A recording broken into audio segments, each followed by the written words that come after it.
Sergio, antes que nada, muchas gracias. Bienvenido a tu tierra. Bienvenido a la tierra de Israel, a esta parte de Judea y Samaria. Nosotros en Israel les decimos a ustedes por qué no dejan a los árabes en paz y se van de aquí, que esto nos está complicando la vida. La respuesta de ustedes es que no es un conflicto territorial, que es un conflicto religioso, nos dicen.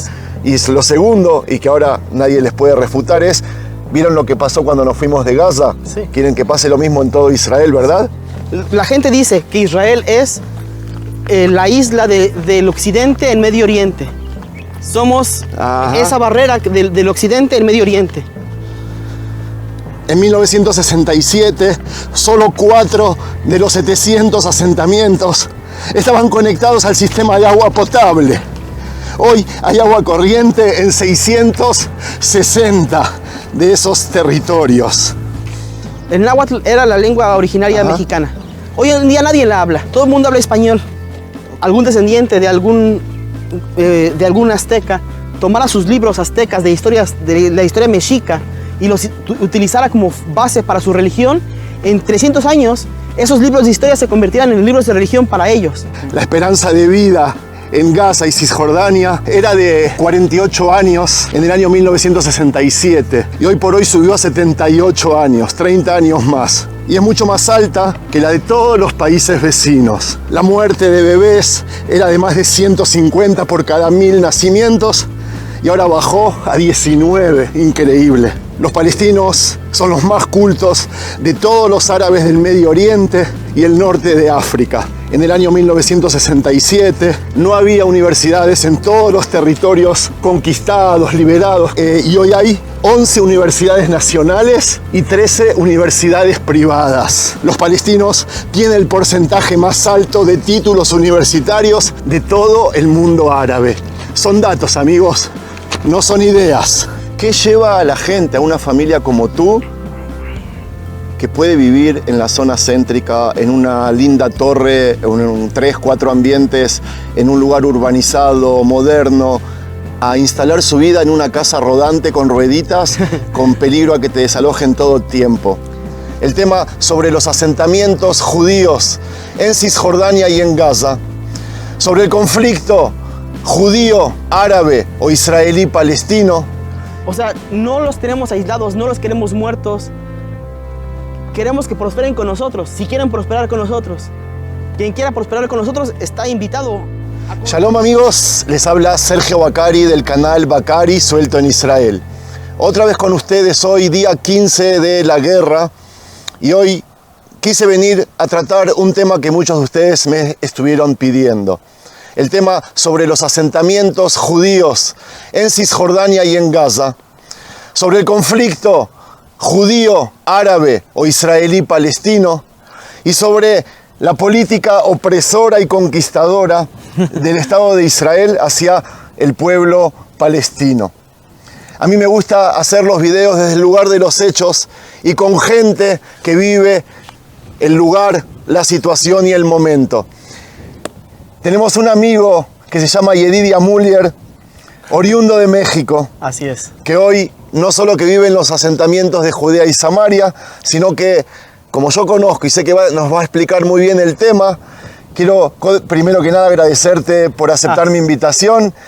Quiero que te presentes a la gente, que le cuentes un poquito quién eres, dónde vives, y vamos a empezar y dónde estamos, por supuesto. Sergio, antes que nada, muchas gracias. Bienvenido a tu tierra. Bienvenido a la tierra de Israel, a esta parte de Judea y Samaria. Bueno, yo vivo acá hace 8 o 9 años en Israel. Gracias a Dios estoy acá. Estuve en Jerusalén muchos años y ahora estoy en esta bella tierra, en las alturas de Samaria. Estamos ahorita en Karne Shomron, un nishub que fue fundado en los años 70, después de que Israel retoma estas tierras de mano de los jordanos. Los jordanos se van, Israel toma posesión de toda esta área estaba inhabitada. Y bueno, acá un señor de nombre Aarón Sar compra estos terrenos de manos árabes. Él tiene los nombres de las, ¿cómo se llama? Juliot le llaman ellos. Parcelas o terrenos. No, pero tiene un nombre como del clan árabe al que él le compró él le compró un clan árabe estas tierras y aquí fundan este Yishub, Jamulo se dice. Jamulot, sí, esa es la palabra correcta, Jamulot. Él le compra una jamula a estas tierras, bueno, esta y otras tierras, se compra varias jamulot. Él compra hasta por 104 hectáreas cada vez que les va comprando. Compra paquetes grandes de tierras de ellos. O sea que la gente que opina de que nosotros conquistamos, tú me dices, acá no se conquista nada, sí. Acá se compran las tierras con dinero. Así es. Otra de las cosas que dijiste, tu tierra, la tierra de Israel, me dijiste a mí. Sí. Pero este no es el Estado de Israel. Es verdad que esta parte no es parte formal del Estado de Israel, pero es tierra de nuestros antepasados. ¿Por qué Israel no anexa estos territorios si son nuestros, son comprados? Porque Israel quiere respetar algo que son los acuerdos internacionales. Entonces, aunque en teoría esta tierra la ganamos en una guerra a Jordania que ellos empezaron, por cuanto que ellos querían formar aquí un Estado árabe o tenían la idea de formar un Estado árabe, le piden al Estado de Israel que no anexe, y de hecho no le reconocen la anexión de sus territorios al Estado de Israel.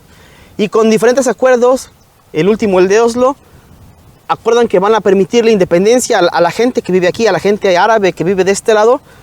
Van a darle su independencia de cierta forma, pero pues va a ser procesos.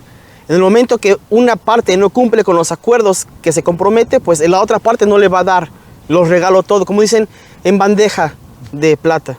Entonces, hay condiciones que se tienen que cumplir para llegar a determinado punto. Ok, antes de que comencemos a salir a caminar, porque la gente me va a dejar de ver a mí, quiero decirle gracias y que me perdone, que no sé el nombre.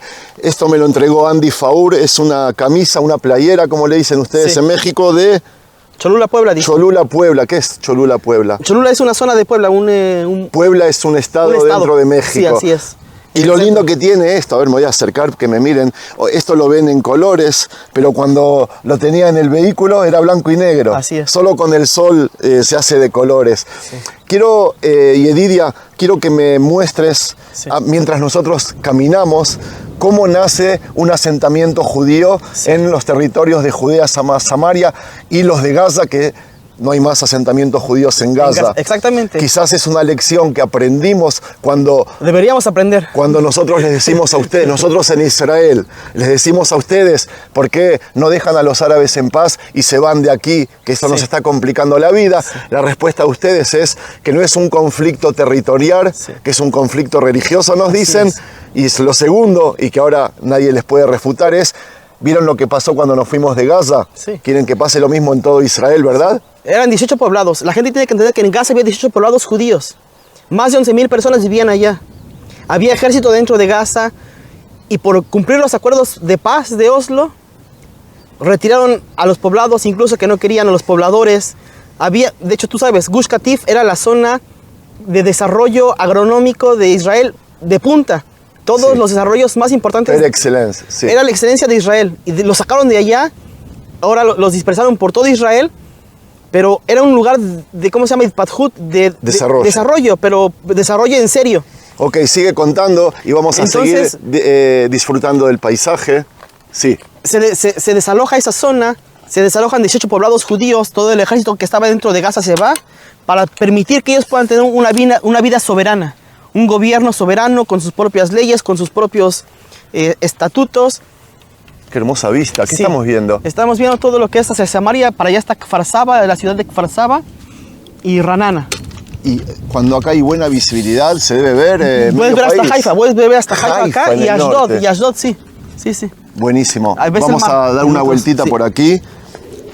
Entonces, te decía que cuando, sí, sacan el ejército de Gaza en el año 2005, en julio de 2005, se les da todo, la oportunidad de que ellos puedan construir, se les deja la infraestructura, las cañerías, se les deja los edificios, los viveros que habían desarrollado, y pues ellos digamos tenían prácticamente la casa abierta para habitarla nada más y seguir ellos con una vida de paz, de tranquilidad, pero en vez de eso decidieron al siguiente año hacer conflicto y después en el 2010 fue que empezaron a caer los primeros misiles. sobre Israel y desde ahí hasta ahora no han parado los misiles. Okay, ven, te quiero filmar también a ti. Okay. O sea, cuando nosotros decimos de que este no es un conflicto territorial, sino religioso, ¿cómo puedes expandir esta opinión? Pues mira, uno de los ejemplos que tenemos para ver esto también son que tenemos dos poblaciones árabes aquí y que la gente tal vez no lo tiene claro. Pero dentro de Israel hay árabes, un 20% de la población israelí son árabes que viven dentro de Israel con pasaportes, con documentación, con trabajos, con escuelas. Y pues se pueden mover libremente. Un árabe puede ir desde Jerusalén a Tel Aviv sin ningún problema. Sí, ellos tienen documento de identidad exactamente como el nuestro. Así es. Y a ellos los vemos cuando vamos al médico, cuando vamos al supermercado, la policía. En efecto. Uy, qué lindo la estrella de David esta. Sí. Y de la noche alumbra, tiene luz en la noche. A veces se de abajo. debe ver de todos lados. Sí. Te propongo, Diedidia, que bajemos abajo a ver cómo nace un asentamiento. Perfecto. Desde casas rodantes hasta que se transforman en casas, puede ser, y vamos pensando la idea. Vamos. Mira, aquí tenemos la sinagoga del lugar. Ah, ok. ¿Esta es la sinagoga? Sí, ¿Arriba de todo? Sí. Así dice la halajá, que la sinagoga debe estar en el punto más alto de la vivienda. Ah, no sabía. Bueno, vamos. ¿Sabes qué? Prendí la cámara, Yedidia. Vamos a empezar a filmar acá caminando. A mí me gusta caminar. Una de las cosas que te quería preguntar o que nos expliques un poco más, ¿por qué cada vez que hay un conflicto entre Israel y los árabes, o este conflicto entre los israelíes, los judíos y los palestinos, se pierde dimensión en la prensa mundial? Cuando hay tantos problemas en el mundo, ya sea las masacres o las enfermedades que hay en África, o el país de más población mundial, China, el comunismo que hay ahí, la opresión en Corea del Norte, Rusia, Ucrania, ¿por qué se centran en nosotros y se pierde dimensión? Es algo que no está pasando solo ahora, sino que siempre pasó. ¿Qué puedes explicar de eso? Puedo decir dos explicaciones. Una es que digamos que somos... La gente dice que Israel es la isla del occidente en Medio Oriente. Somos esa barrera del occidente en Medio Oriente. Entonces, cuando las luchas de poder se dan aquí, por ejemplo, en la época de la Guerra Fría, Rusia apoyaba a los vecinos del norte, a Líbano, a Siria, a Egipto, y Estados Unidos apoyaba a Israel. Entonces ahí está como la lucha de quién es el bueno y quién es el malo. Sí, yo siempre digo que si nosotros le preguntaríamos a cualquier persona cuál es la importancia del conflicto árabe-israelí, la gente no sabría lo que responderme. Sí. Pero se alimentan y viven. Acá ya empezamos a ver la diferencia entre lo que es una casa rodante, ¿verdad? Que así empieza el asentamiento colono, no sé, ¿cómo se le puede decir si no es colono? Porque no es colono, es comprado, tú me dices. Sí, es comprado. Pero ¿por qué desde los años 70. ¿Y por qué en casas rodantes? Porque a pesar de que es territorio que compraron con dinero israelí, de gente árabe, que hay contratos, de hecho en los 90s hubo movimientos de izquierda que demandaban al señor que compró esas tierras, ¿por qué les compras las tierras? Y de hecho hubo dictámenes que lo obligaron a regresar tierras que él ya había comprado. Por problemas judiciales internacionales. ¿Por qué él está comprando de este lado? Porque Israel quiere cumplir con la ley internacional y supongo que le hacen muchísimos juicios, no solo organismos internacionales, sino propios israelíes de izquierda. Pues fue la Suprema Corte de Justicia de Israel la que lo dictaminó regresar territorio que él ya había comprado. Entonces, como en teoría aquí no hay permiso de construcción de momento, aunque es territorio israelí, aunque es territorio judío comprado con dinero judío pagado a gente árabe, como todavía no hay un permiso de construcción, construyen así. ¿Por qué? Porque a lo mejor mañana vienen y desalojan. ¿Qué lleva a la gente, a una familia como tú, que puede vivir en la zona céntrica, en una linda torre, en 3, 4 ambientes, en un lugar urbanizado, moderno, a instalar su vida en una casa rodante con rueditas, con peligro a que te desalojen todo el tiempo? Pues mira, mi esposa creció en esta zona. Ella le gusta la montaña, le gusta, ¿cómo llaman esto? Pastoral. Sí. La campiña le gusta a mi esposa. Ella quiere que sus hijos crezcan aquí, que vivan, que sientan la conexión del pueblo judío con su tierra. O sea que es un tema ideológico, no es un tema económico o un tema es un tema puro ideológico. Pues sí, un tema sentimental más que nada, que es donde la familia de ella creció. Claro, mira, claro, así viven. Son casas rodantes que sufren, supongo, un poco de frío y un poco de calor. Sí. No es una casa de ladrillos o de cemento. Y que, como tú dices al principio, vienen, se instalan aquí para fijar fronteras. Sí. Estos son los sionistas, se podría decir, ¿verdad? Pues fíjate que aquí, sí, pero fíjate que no todos son religiosos aquí en esta zona. Por ejemplo, hay gente que sí es religiosa y hay gente que no es religiosa. Ajá. Entonces, en estos lugares hay gente que no es religiosa. Sí, y, sí. O sea, ¿y por qué vienen a vivir aquí? Igual, por el amor a la tierra de Israel. Ok, por el amor a la tierra de Israel. Sin tener una ideología religiosa, sí, pero sabiendo de que están expandiendo, sí, fronteras, marcando el borde de donde nosotros vamos a vivir. Sí. Y como te digo, es al final territorio que se compró con dinero. Es que eso a la gente le cuesta trabajo entenderlo, pero este territorio se compró. Esas tierras, el señor que tiene la casa de acá arriba, sí, él compró todo esto. 100 hectáreas compró aquí. Y 100 hectáreas más para allá, y 100 hectáreas más para allá. Tiene muchas tierras que él compró con su dinero. Entonces, ¿por qué tú no puedes construir en tu terreno? Ajá. ¿Por qué? Lo compraste con, por ejemplo, si un americano va a México, él puede construir una casa en México. Aunque es extranjero, puede construir una casa. Cuando nos preguntan... Si tú estás en tu casa, ¿por qué no puedes construir en tu casa, en tu terreno donde tú construiste? Cuando nos preguntan a nosotros qué nos conecta con estas tierras, ¿cuál es tu respuesta? Es que es algo difícil de explicar a otras personas porque la historia del pueblo judío sí es única en ese sentido. Por ejemplo, un ejemplo que yo le pongo a la gente que hablo de México. Una persona de la tribu maya, de la gente maya que está en México, ellos no fueron llevados a Estados Unidos por la fuerza.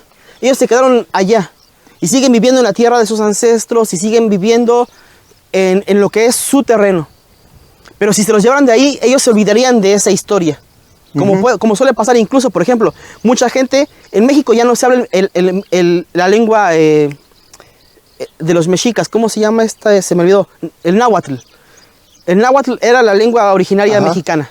Hoy en día nadie la habla. Todo el mundo habla español. Okay. Porque la conquista les hizo olvidar sus raíces. A nosotros, a pesar de que nos conquistaron, que nos expulsaron, no olvidamos la lengua hebrea, no olvidamos nuestras raíces, no olvidamos de dónde veníamos. Y algo muy curioso acá es que incluso los árabes no lo olvidaron. Por ejemplo, acá tenemos una aldea que se llama Nabi Elisha. El profeta Eliseo. El profeta Eliseo. Ellos saben que esa es la aldea donde vivía el profeta Eliseo. Y ellos guardan en árabe los nombres de las aldeas judías. Por ejemplo, es que hay muchos ejemplos de ese tipo. Donde pasaban, por ejemplo, no ahora que estuviste en Aco, ¿no? ¿Cómo se llama esta? Tcoa.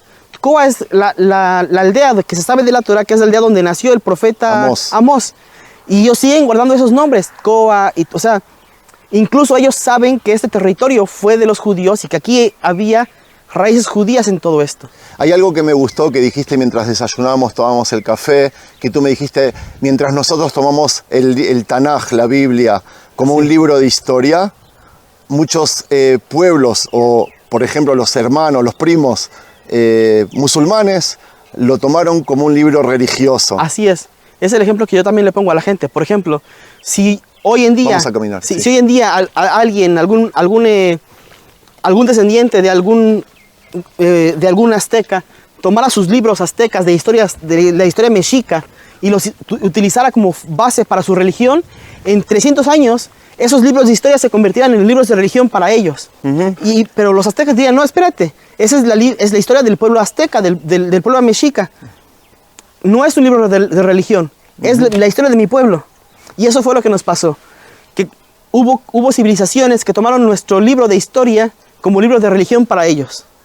Y no es libro de religión para nosotros, es la historia. Como por ejemplo, me dices tu ejemplo, tú no eres religioso y para ti el Tanaj es la historia del pueblo judío. Exactamente, yo no lo tomo como un libro religioso. Yo estoy perdido por aquí, ¿dónde vamos a seguir caminando? Me encanta. Aquí hay más caravani y para acá ya hay casas que construyeron porque son las casas más antiguas que se construyeron en este lugar. Vamos para arriba. Sí. Nos va a costar subir, y el sol está a nuestro en contra, pero no importa. Otra de las cosas que te quería preguntar, Yedidia, te pregunté antes sobre la obsesión de la prensa con nosotros, con Israel. Sí. Mira, justamente... ¿Hay algo de antisemitismo ahí? Seguro que sí. Lo disfrazan. Mira, por ejemplo, ayer escuchaba a un comentarista de historia en España que decía, en la guerra de Rusia con Ucrania, Sí. van más de 100.000 muertos en un año. Dice, en la guerra entre Israel y los pueblos palestinos van 100.000 muertos en 70 años. En 70 años. En 70 años. Dice, y no se le da esa, como dices tú, esa farándula, ¿cómo se llama? Reflectores Sí. al conflicto en la misma medida. Ni que hablar las masacres y matanzas que se hacen entre los mismos árabes. También. En Siria en los últimos años. Exactamente, es lo que iba a decir también. Desde el 2014 que empezó el conflicto en Siria, medio millón de personas, 500.000 personas murieron en 4 años en Siria. En Irak, también con el ISIS, 200.000 personas en un año. Árabes contra árabes, 200.000 en un año, se fueron. Toma aire, Sí, que yo quiero contar otra de las cosas y dime si estás de acuerdo o no. Yo digo que la situación de los palestinos en Israel es buena. Cuando nosotros decimos palestinos, nosotros nos referimos a los árabes que viven en Cisjordania, no que viven dentro de Israel.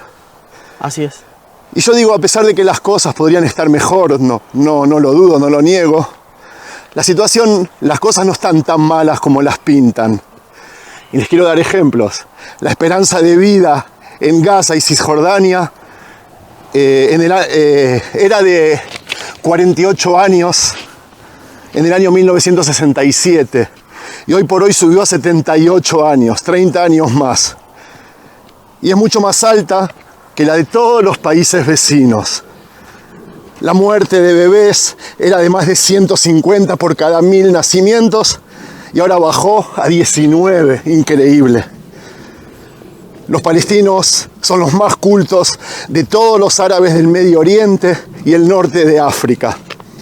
En el año 1967 no había universidades en todos los territorios conquistados, liberados, ¿cómo dijiste vos? Recuperados. Recuperados. Y hoy hay 11 universidades nacionales y 13 universidades privadas. Los palestinos tienen el porcentaje más alto de títulos universitarios de todo el mundo árabe. Son datos, amigos, no son ideas.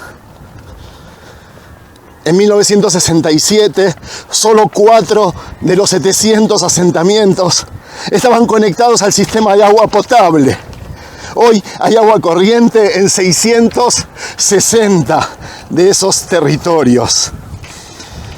Por dar otro ejemplo, en Amán, que es la capital de Jordania, Sí. hay agua potable solo 2 días por semana, ¿sabías? No sabía eso. ¿Y sabes de dónde llega el agua potable? ¿De Israel? Exacto, exactamente. Ahí hay soldados atrás nuestro, vamos a preguntar si podemos filmar. Vamos a preguntar. Bueno, Yedidia, tuvimos que pedir permiso al ejército, está todo muy tenso. Dijeron que todo bien, que no lo filmemos a ellos nada más. Es. Estábamos hablando de que la situación de los árabes, de los palestinos, no es de lo mejor, pero es buena.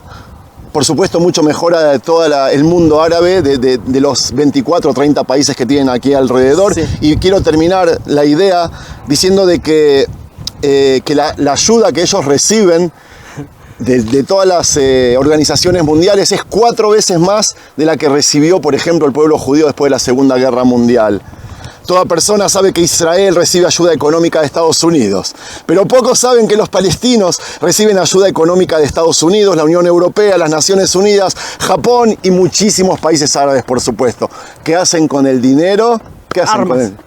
Armas, misiles, Sí. atentados. En este momento no tienen agua, no tienen luz, no tienen comida, pero ¿de qué están llenos? De misiles. Me sorprende que estamos a la 3ª semana de guerra y aunque están bombardeos sobre ellos, siguen lanzando. Ayer cayó un misil acá en el Yishub de al lado, en el pueblo de al lado. Alfé Menashe cayó un misil en una casa. Sobre Tel Aviv ayer cayeron como 15 misiles y es increíble, o sea, están siendo bombardeados y siguen teniendo misiles después de 3 semanas. Okay. Para que entienda la gente la dimensión de armamento que tienen. No es que tienen un misil, 2 misiles. 3 semanas de ataques y siguen tirando misiles sobre nosotros. ¿Qué vemos ahí detrás tuyo? Veo que este asentamiento está rodeado de aldeas árabes. Sí. Esta aldea que se llama Al-Funduk, la que está aquí atrás. Y lo que te decía es que podemos ver las líneas de electricidad que llegan acá. Y esa electricidad no la generan ellos. Vienen desde las plantas de electricidad de Israel. Ahí puedes ver las antenas de electricidad, los cables. Israel les da a ellos los insumos de electricidad, de agua. O sea, no los tenemos aislados, no los queremos muertos. Queremos que prosperen con nosotros, si quieren prosperar con nosotros. Quien quiera prosperar con nosotros está invitado a construir un vecindario de paz. Pero si no quieren paz con nosotros, no podemos hacer otra cosa. Ya vimos que darles paz de gratis no funcionó. Pagamos excesivamente caro querer paz a la fuerza, querer paz por nada. ¿Tú vives con miedo aquí? ¿Tienes miedo de criar a tus hijos aquí? No tengo miedo. ¿Quién te protege? Hashem. No, en serio, Hashem me protege. En cada momento, en serio, hay gente que dice yo no puedo dormir. Yo cierro mi puerta, me voy a dormir. Hashem, decimos todas las noches, el alma que me diste es tuya, tú la formaste, tú me la diste dentro de mi cuerpo y en el futuro me la vas a retirar. Todo es Hashem. Y si Él quiere, como decimos en las mías, nuestra alma está en sus manos. Tú sabes, Yedidia, que conmigo no tienes problemas en convencerme. Sí. Me convenciste. Pero tenemos un mundo que nos rodea, que nos exige un poco más de eso de que Hashem nos dio esto. Por eso tenemos derecho y por eso así viven los primos, los vecinos palestinos. Sí. ¿Qué le decimos al mundo? Es que es muy complicado porque la mentalidad de Oriente y de Occidente no son las mismas mentalidades. En Occidente estamos acostumbrados después de 1000, 2000 años de civilización a tratar de paz, a tratar de ser buenos vecinos, de construir algo juntos, de tener tratados internacionales, de tener tratados nacionales. Sí. Entonces, de cierta forma, nuestro pensamiento occidental está unificado, pero el pensamiento oriental no es el mismo. Un amigo que practica lucha grecorromana me decía, yo quiero practicar con los turcos, con Irán, quiero ir a practicar allá lucha grecorromana porque siempre son los más ganadores de medallas. Me dice, ¿por qué es eso? Le digo, es que ellos cuando van a representar ese lugar representan a su aldea, a su familia, a su país. ¿Sabes la vergüenza que es regresar allá y decir perdí? No aguantan eso. Ellos son personas competitivas en extremo. Entonces, para ellos perder no es una opción. Y demostrar fuerza es el estatus que les da. Ellos tienen estatus con fuerza, no con sabiduría, no con riqueza. Bueno, riquezas también, pero la fuerza es lo que más estatus les da. Y por eso siempre que hay un levantamiento de un grupo terrorista, el otro quiere decir yo soy más fuerte que tú. Sí. Me gustaría, Yedidia, volver al tema de que el conflicto otra vez no es territorial, sino que es un conflicto religioso. Sí. Mi teoría es de que el asentamiento judío en la tierra de Israel nace mucho antes de 1967. Es un asentamiento que no nace como consecuencia del Holocausto, como suele pensar mucha gente. El momento que comienza la Segunda Guerra Mundial, en 1940, 1938, 42, lo que sea. Creo que tienes una casa privada. Ok, sí, entonces no.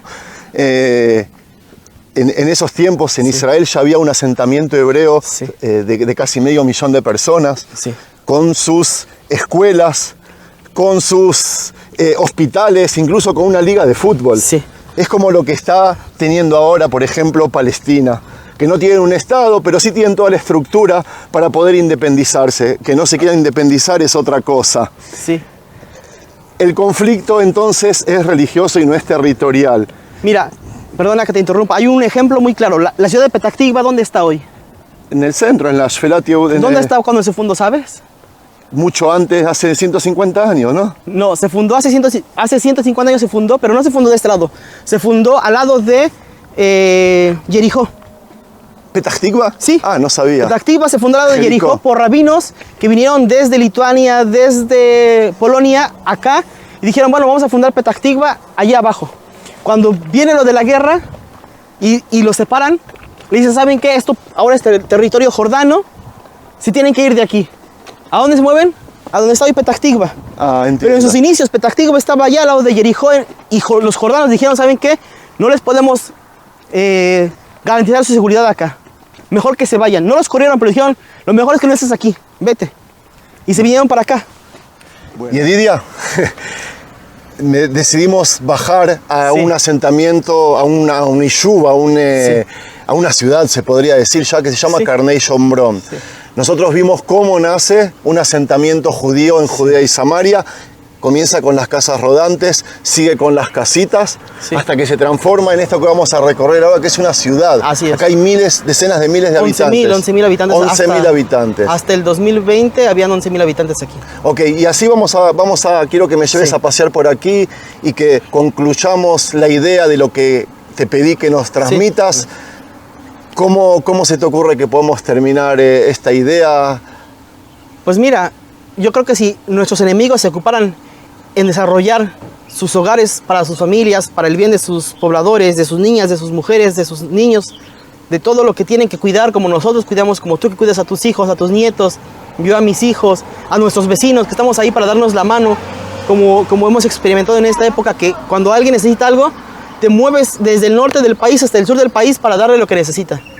Si ellos se preocuparan de la misma forma que nosotros nos preocupamos por los nuestros, ellos tendrían lo mismo que nosotros tenemos, tendrían exactamente esto. Como decíamos antes en el video, cuando dejamos Gaza se dejaron casas, se dejaron infraestructuras que ellos podían haber usado para darle lo mejor a sus habitantes. Desafortunadamente su ambición de hacernos el mal fue más grande y terminaron destruyendo todo. ¿Y Edidia, a qué te dedicas?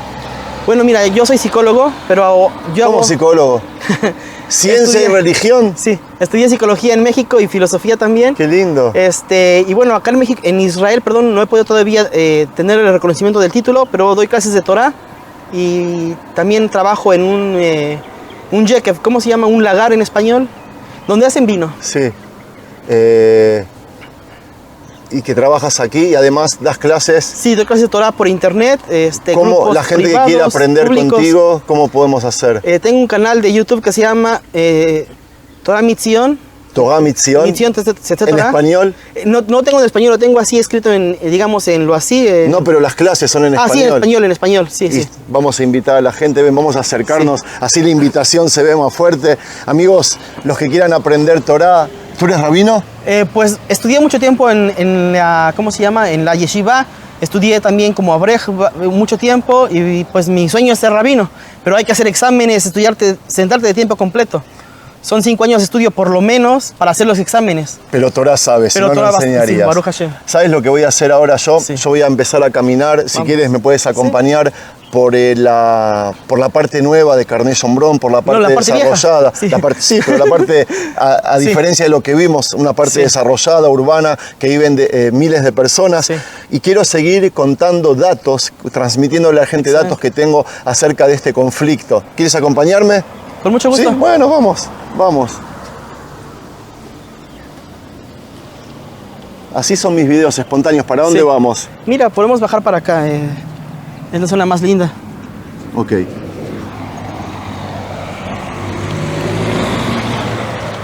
Tú, sí, seguimos caminando. Yo te sigo a ti.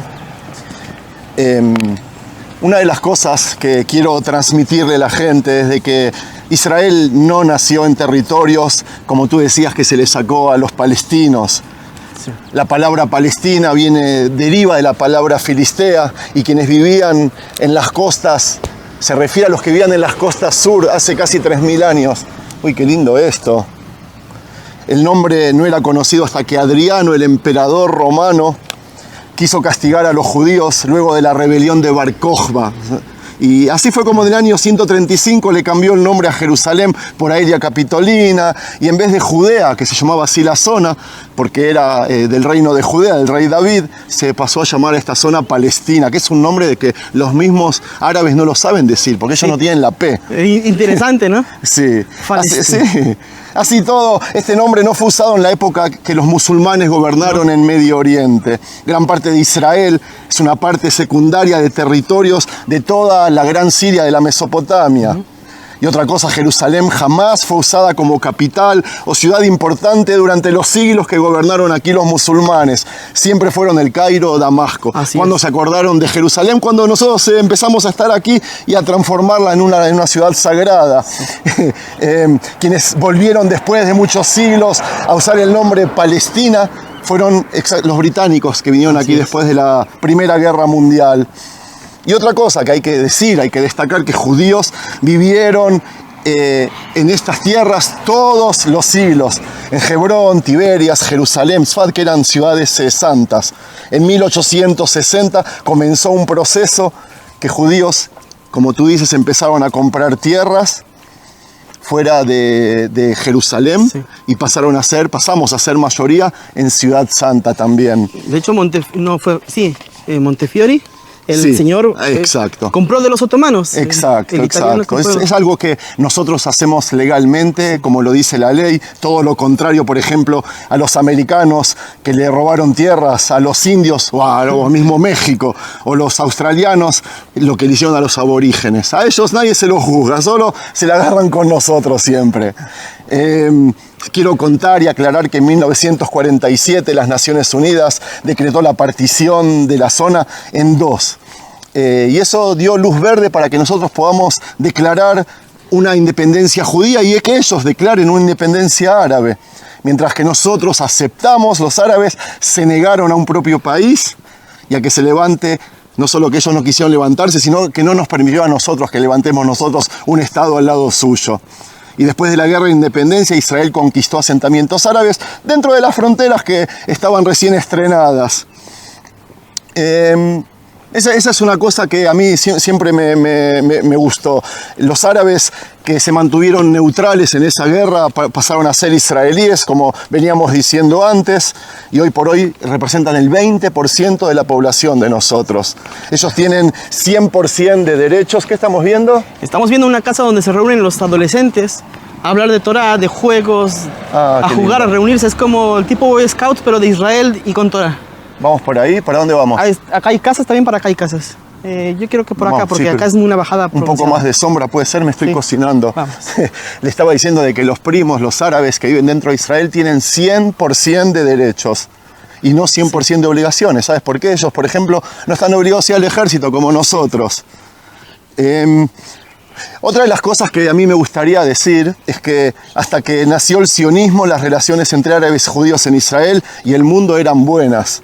Eso es algo que se suele pensar. Sí, y es verdad, con los nazis las relaciones eran peores, pero los árabes, es verdad, no hicieron un holocausto, tampoco cuando pudieron. O sea, eso se le puede decir a favor de ellos, pero miren a qué nivel bajamos. Pero eso no quiere decir de que los judíos teníamos igualdad de derechos en estos países, o en el mismo asentamiento acá cuando estaban el Imperio Otomano, o en los países árabes, que Irak, Irán y todos los lugares donde habían judíos. En todo país árabe que vivían judíos hubo persecuciones, pogromos, mucho antes del movimiento sionista que haya nacido. Eso también es importante aclarar. Asesinaron judíos en Casablanca, Trípoli, Libia, Yemen, mucho antes de 1864, sí, cuando se empieza con el movimiento sionista mundial. Ni que hablar de Algeria, Irak, Siria, Beirut, muchísimas ciudades vecinas. Los judíos vivimos siglos bajo prohibiciones en países árabes, lo sé de mis abuelos, de mis bisabuelos, que vienen de Siria, ¿sabías, Yedidia? Sí, me lo has dicho la vez pasada. Sí. ¿Te puedo dar un dato? Sí, la familia de mi esposa viene de Yemen. ¿Del Yemen? De Yemen. Ajá, y sus abuelas se casaban a los 12 años. ¿Por qué? Porque hace los 12 años no estaban casados, los árabes se las llevaban para casarlas ellos. Si tu hija no está casada a los 12 años, me la llevo yo para casarla. Mira, bueno. Entonces se casaban el tío con la sobrina, ¿para qué? Para salvarla de que no se la llevaran los árabes. Y la esperaban hasta que creciera para tomarla como su mujer. Mira tú. Pero en papel, a los 12 años estaban casadas para que los árabes no se las llevaran. Ok, y cuando se declaró la independencia de Israel, las cosas se empeoraron y la gran mayoría de judíos tuvo que mudarse a Israel por falta de refugio. Amigos, Yedidia se tuvo que ir, lo llamaron urgente del trabajo. Es que nos extendimos un montón, pero yo quiero terminar la idea que estaba conversando con él para que las cosas queden en claro, y cuando se hable del conflicto árabe, israelí, judío, musulmán, que por lo menos sepan los datos que yo les quiero pasar para que ustedes puedan entender, puedan discutir, puedan convencerse o no.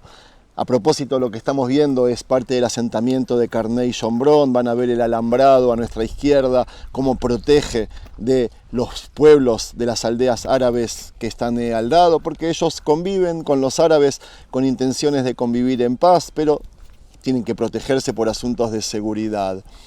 Otra de las cosas que yo quería decir es de que la conquista de los territorios no es la causa del conflicto. Y les voy a explicar, en 1967 los países árabes amenazaron otra vez destruir a Israel y llenaron las fronteras con ejércitos. Israel, como les decía en los videos anteriores, por primera vez los atacó de sorpresa y triplicó, conquistando el tamaño de todos sus territorios. A Egipto le conquistó la Franja de Gaza y a Jordania Cisjordania. En aquellos 20 años que esos territorios les pertenecían, jamás los llamaron palestinos ni tocaron el tema de levantar allí un país, amigos. Hay que tenerlo en claro. Solo aquel año que Israel los conquistó, el mundo de repente se despertó y comenzó a exigir derechos para el recién nacido pueblo palestino. El pueblo palestino tiene 56 años y nada que ver con todo lo que dicen de la historia y todo eso. De no haber comenzado entonces esa guerra hace 56 años, aquellos árabes aún estarían sin derechos y viviendo como basuras. Nadie escucharía de ellos y dirían que es un problema árabe interno, otro más. ¿Están de acuerdo? Se puede observar cómo en los campamentos de refugiados de palestinos al sur del Líbano o Siria, a pesar de que viven en pésimas condiciones, 100 veces más que los palestinos de Gaza, nunca escucharon y nunca escucharemos de ellos en los medios de comunicación. Ambos países jamás les abrieron las puertas a sus, entre comillas, hermanos árabes. Y además podemos estar de acuerdo o no con la política colonialista de Israel. Muchos creen que se trata de seguridad, otros por ideología religiosa, pero ese no es el caso. Ese no es el grano del conflicto árabe-israelí, amigos. Y lo puedo demostrar con 3 ejemplos. Presten atención.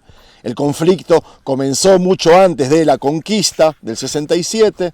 En Líbano no hay un solo soldado israelí, la frontera está reconocida y es legal, y con eso el Hezbollah llama y de vez en cuando actúa, como en estos días, a la destrucción de Israel y el enemigo sionista. Otro ejemplo, entre Irán e Israel hay 2 países en el medio, Jordania e Irak, más de 1000 kilómetros de distancia. Con eso, los iraníes, si bien son musulmanes, pero no son árabes, son persas, pero a pesar de eso, llaman a destruirnos y están ahora fabricando una bomba atómica con la única intención de hacernos desaparecer del mapa. Entonces, el origen del conflicto no son territorios conquistados, sino la no disposición de los musulmanes de convivir con judíos en el Medio Oriente. Sé tú. Otras veces dicen que el problema de los refugiados palestinos es la base de todos los conflictos y yo quiero demostrar ahora de que no es así. La prensa, amigos, miente descaradamente cuando hablan de los refugiados palestinos y su derecho de retornar. Las guerras tienen consecuencias para quien las gana y quien las pierde.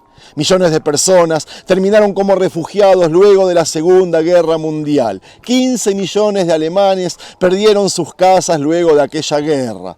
De la Unión Soviética emigraron 65 millones.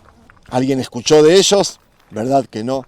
¿Y de los 300.000 musulmanes que fueron echados de Bulgaria? ¿O de los finlandeses que les robaron sus casas para dárselas a los rusos? ¿Alguien escuchó de eso?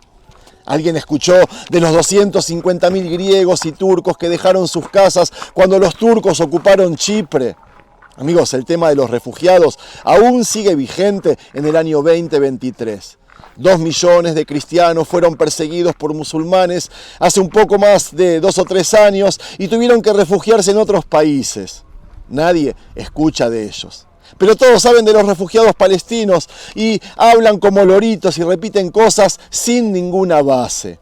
Y les quiero contar que como consecuencia de la guerra por la independencia en 1948 hubo 500.000 de árabes, en ese entonces no existían los palestinos, como les vengo diciendo, que dejaron sus casas, fueron echados o por propia iniciativa se fueron de aquí, pero a diferencia de Alemania, que recibió de vuelta a los alemanes, India a los hindúes o Pakistán a los musulmanes, o el mismo Israel que recibió a sus hermanos judíos desde los países árabes, los sirios, egipcios o libaneses no le abrieron las puertas a sus hermanos palestinos a pesar de su parecido cultural y después de llamarlos hermanos constantemente.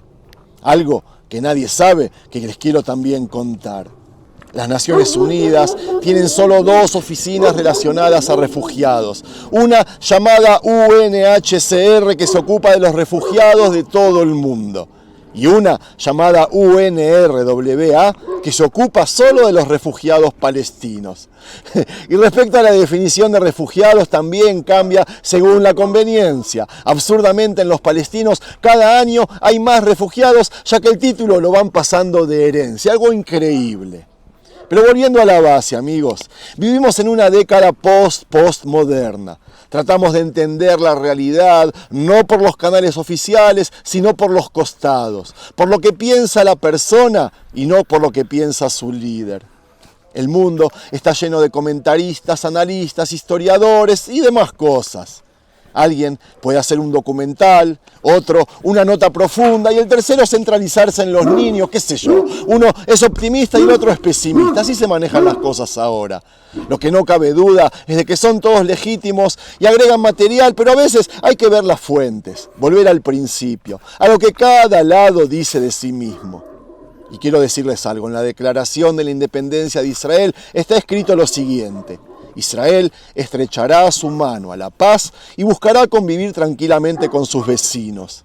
Los del Hamas dice: Israel seguirá sobreviviendo hasta que el Islam los borre del mapa. ¿Algo más que agregar? ¿Algún comentarista puede pintar esto con diferentes colores, amigos? Lo dudo, a menos de que sea un descarado.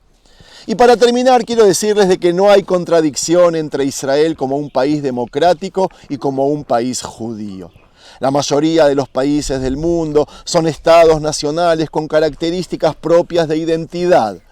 Todos los países árabes fuera del Líbano se consideran musulmanes. También los países europeos democráticos son estado-nación. En la Constitución de Dinamarca, Noruega, Polonia, Islandia y otros más, no recuerdo los nombres, el cristianismo tiene un estatus superior. Los judíos tienen derecho entonces a un Estado nacional, un hogar judío, un lugar donde protegernos, en este caso de misiles. Y para terminar les digo de que hay 29 banderas con cruces, 13 con medialunas en las banderas de los países. Y solo la bandera de un país, chiquitito, chiquitito, chiquitito, con una estrella de David. El Estado de Israel, amigos. Listo. Espero que les haya gustado y servido este material para que estén tranquilos de lo que ustedes defienden, de que nosotros no somos un Estado conquistador, un Estado que tiene malas intenciones, un Estado que oprime al otro o que hace genocidios o masacres. Yo siempre digo que el día que querramos hacer un genocidio o una masacre necesitaríamos de poco más de media hora. Tenemos un ejército potente, pero justamente es la fuerza que tenemos en este gobierno, la fuerza que tenemos en este pueblo, la fuerza que tenemos en este ejército que nos permite usarla para lo mejor, tanto de nosotros como de ellos. Si es que les gustó el material, amigos, no se olviden de regalarle un me gusta. Shalom.